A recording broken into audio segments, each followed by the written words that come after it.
یہ بھی روایتیں بالکل جعلی ہیں جی. وہ 3 جھنڈے تھے، ایک مشرق میں ایک مغرب میں خانہ کعبہ کی چھت پہ، اور ایک آتا ہے جی وہ مشرق سے مغرب تک تھا جھنڈا، دوسرا کعبے کی چھت پہ تھا، تیسرا نبی علیہ السلام کے گھر کی چھت کے اوپر.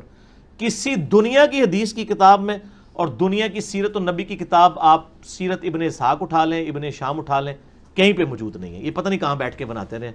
اپنے یعنی جھنڈے بنانے کے لیے. نبی پاک صلی اللہ علیہ وآلہ وسلم کی ولادت باسعادت کے موقع پر مشرق میں، مغرب میں اور خانہ کعبہ کی چھت کے اوپر جھنڈا لگانے والی روایت کے اوپر مرزا نے یہ کہا ہے کہ یہ روایت سیرت کی کسی کتاب میں موجود نہیں ہے، کسی سیرت کی کتاب میں اور حدیث کی کتاب میں یہ روایت موجود نہیں ہے. جبکہ اس روایت کو بڑے بڑے جو محدثین اور اہل سیر ہیں انہوں نے اس کو سیرت کی کتابوں میں ذکر کیا ہے. سر 10 ان میں سے ایک حوالہ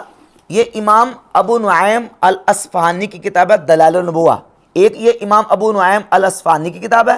اور یہ دوسری کتاب ہے دلائل النبوہ و معرفت و حوالے صاحب شریعہ. یہ نہیں، یہ دلائل النبوہ، یہ دلائل النبوہ امام بیہقی کی ہے جو کہ 458 ہجری میں فوت ہوئے. اور ان سے پہلے یہ کتاب دلائل النبوہ سیرت کے اوپر کتاب لکھی ہے امام محدث ابو نعیم الاصفہانی نے المتوفہ 430 ہجری. انہوں نے اپنی کتاب دلائل النبوہ کی جلد نمبر 2 صفحہ نمبر 782 اور رقم نمبر 557 اس روایت کو ذکر کیا ہے کہ نبی پاک صلی اللہ علیہ وآلہ وسلم کی والدہ ماجدہ سیدہ آمنہ رضی اللہ تعالیٰ عنہ فرماتی ہیں رأیت 3 اعلام مضروبات، فرماتی ہے کہ میں نے اپنے لخت جگر کے ولادت باسعادت کے موقع پر 3 جھنڈے دیکھے، نصب کیے گئے، ایک جھنڈا مشرق میں، ایک جھنڈا مغرب میں، اور ایک خانہ کعبہ کی چھت کے اوپر نصب کیا گیا. یہ روایت امام ابو نعیم الاصفہانی اپنی کتاب دلائل النبوہ میں لے کے آئے، اور اسی روایت کو امام احمد قسطلانی جو کہ صحیح بخاری کے شارح ہیں، جن کی کتاب ہے الارشاد الساری شرح صحیح البخاری، یہ وہی امام احمد قسطلانی ہیں، ان کی کتاب المواہب الدنیا، المواہب الدنیا میں امام احمد قسطلانی نے اس کو ذکر کیا. اور تیسرا حوالہ امام جلال الدین اسیوطی رحمۃ اللہ علیہ کی کتاب ہے الخصائص الکبریٰ شریف، اور اس کی جلد نمبر 1 اور صفحہ نمبر 82 پر امام سیوطی رحمۃ اللہ تعالی علیہ نے اس واقعے کو ذکر فرمایا ہے. اور ساتھ اس کے یہ بھی بات یاد رہے کہ امام جلال الدین اسیوطی رحمۃ اللہ علیہ کی کتاب الخصائص الکبریٰ، اس کے صفحہ نمبر 4 پر امام سیوطی رحمۃ اللہ علیہ نے اس کتاب میں اپنا منہج اور اسلوب بیان کیا ہے کہ میں نے اس کتاب میں کس طرح کی روایات کو ذکر کیا ہے اور میں نے اس کتاب کو جمع کرتے وقت اسلوب کیا اختیار کیا. وہ صفحہ نمبر 4 پر لکھتے ہیں وَأَوْرَدْتُ فِيهِ كُلَّ مَا وَرَدَ وَنَزَّهْتُهُ عَنِ الْأَخْبَارِ الْمَوْضُوعَةِ. کہتے ہیں کہ میرے موضوع سے متعلقہ جتنی روایت وارد ہوئی ہیں ان روایات کو میں نے اپنی اس کتاب میں ذکر کیا ہے. وَنَزَّهْتُهُ عَنِ الْأَخْبَارِ الْمَوْضُوعَةِ، اور میں نے جعلی اور من گڑت احادیث سے اور روایات سے اپنی کتاب کو پاک رکھا ہے. اور وہی امام سیوطی رحمۃ اللہ علیہ اس 3 جھنڈوں والی روایت کو اپنی اس کتاب الخصائص الکبریٰ شریف جلد نمبر 1 کے صفحہ نمبر 82 پہ اس کو ذکر فرماتے ہیں، اور اس کو نبی پاک صلی اللہ علیہ وآلہ وسلم کی شان و عظمت کے حوالے سے ذکر کرتے ہیں. تو اس سے یہ بات واضح ہوئی کہ ائمہ محدثین اس روایت کو اپنی کتابوں میں لے کے آئے ہیں. اب جو دلائل النبوہ ہے اس میں اس کی سند موجود ہے، اور اس کی سند میں ایک راوی ہے یحییٰ بن عبداللہ. یحییٰ بن عبداللہ جو راوی ہے وہ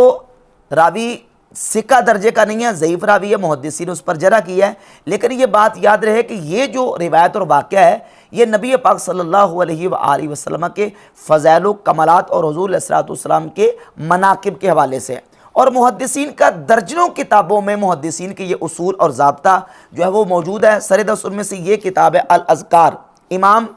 نووی رحمۃ اللہ علیہ کی، اس کے صفحہ نمبر 16 پر امام نووی رحمۃ اللہ علیہ نے یہ اصول اور ضابطہ لکھا ہے کہ قال العلماء من المحدثین والفقہاء وغیرہم، محدثین، فقہاء اور دیگر علماء یہ کہتے ہیں یجوز و یستحب العمل فی الفضائل والترغیب والترہیب بالحدیث الضعیف، کہ اگر حدیث جو ہے وہ ضعیف بھی فضائل اعمال میں، فضائل میں، ترغیب و ترہیب میں آ جاتی ہے تو اس پر عمل کرنا جائز اور مستحب ہے. وَأَمَّا الْأَحْكَامُ كَالْحَلَالِ وَالْحَرَامِ وَالْبَيْعِ وَالنِّكَاحِ وَالطَّلَاقِ فَلَا يُعْمَلُ إِلَّا بِالْحَدِيثِ الصَّحِيحِ وَالْحَسَنِ. ہاں جب اگر حدیث وہ آتی ہے احکام کے بارے میں، یعنی حلال و حرام کے بارے میں، اور جو ہے نا وہ نکاح طلاق اور خرید و فروخت کے بارے میں، تو اس میں حدیث کا کم از کم حسن ہونا ضروری ہے، صحیح درجے کی ہو یا کم از کم حسن درجے کی ہو، اس میں جو ہے وہ ضعیف حدیث نہیں چلے گی۔ تو یہ بالکل محدثین کے ہاں، جمہور محدثین کا فیصلہ ہے کہ زہد، رقاق، ترغیب و ترغیب، فضائل، مناقب میں اگر ضعیف حدیث بھی آ جاتی ہے تو اس پر عمل کرنے میں کوئی حرج نہیں ہے۔ اب نبی پاک صلی اللہ علیہ وآلہ وسلم کی ولادت باسعادت کے موقع پر جنوں کا نصب کیا جانا، یہ نبی علیہ الصلوۃ والسلام کے فضائل اور مناقب میں ہے۔ اور پھر یہ جو جھنڈا لہرانا، یہ کسی کی عظمت اور شان و شوکت کے اظہار کے لیے ہوتا ہے۔ 14 اگست کے موقع پر پاکستان کا جھنڈا لہرایا جاتا ہے، اور سعودیہ میں جب